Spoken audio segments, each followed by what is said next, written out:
बात है 1989 की।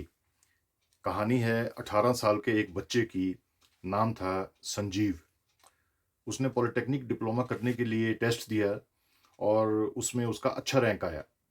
हालांकि जनरल कैटेगरी में भी उसका एडमिशन हो जाता, पर चूंकि एंट्रेंस टेस्ट के फॉर्म में उसने ओबीसी कैटेगरी भरी थी, इसलिए उसको एडमिशन के लिए ओबीसी सर्टिफिकेट सबमिट करवाना था।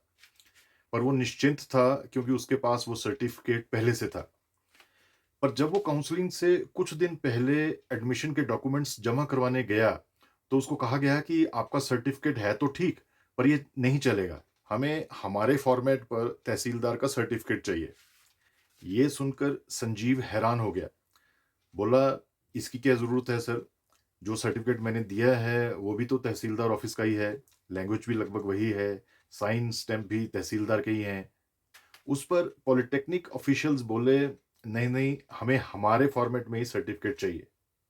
बच्चा ज़्यादा बहस नहीं कर पाया और घबराकर वहां से निकला और सीधा तहसीलदार ऑफिस पहुंच गया। उसके पिता का बहुत पहले देहांत हो चुका था, लिहाजा उसको खुद ही हाथ पांव मारने थे। वहां तहसीलदार ऑफिस में कंसर्न पर्सन से उसने जब अपना काम बताया, तो उसने कहा कि फीस भर दो, डॉक्यूमेंट छोड़ जाओ, आपका काम हो जाएगा।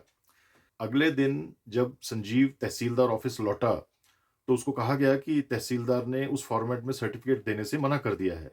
उनका कहना है कि जब एक बार सर्टिफिकेट दे दिया, तो बार-बार वही सर्टिफिकेट अलग-अलग फॉर्मेट में देने का क्या मतलब? ये सुनकर संजीव घबरा गया।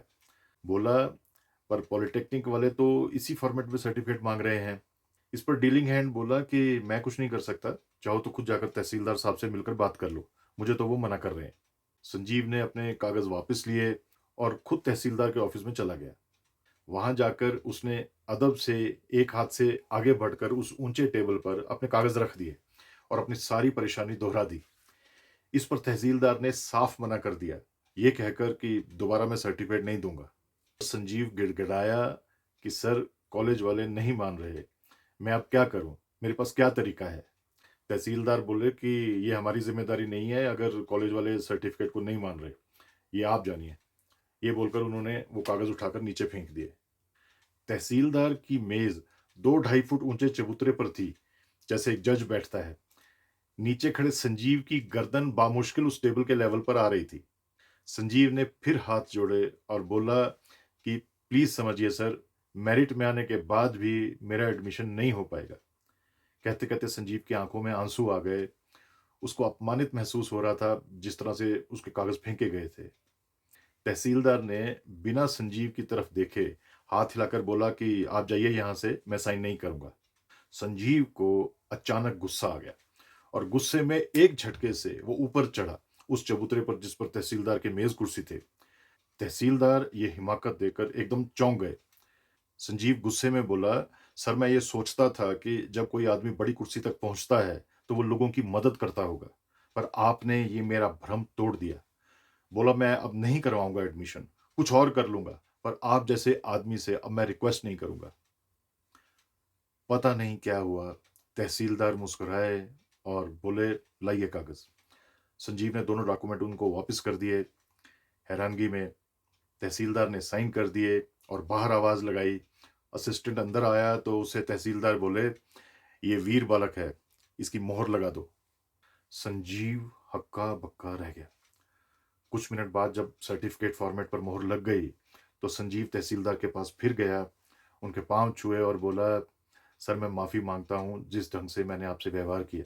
तहसीलदार मुस्कुराए और उसकी पीठ थपथपा दी। संजीव को उसके बाद पॉलिटेक्निक में एडमिशन मिल गई। 18 साल का वो वीर बालक आज 55 साल के एक कामयाब बिजनेसमैन है। गाजियाबाद में मेरे परिचित हैं, मेडिकल इक्विपमेंट्स में डील करते हैं। मुझे उस तहसीलदार की वो वीर बालक वाली बात बार बार याद आती है। अगर संजीव वीर बालक ना होता तो उन बच्चों और बड़ों का क्या जो इतने बहादुर नहीं हैं, जो सरकारी दफ्तर की ऊंची मेज के सामने खड़े होकर अपनी बात कहने में ही घबरा जाते।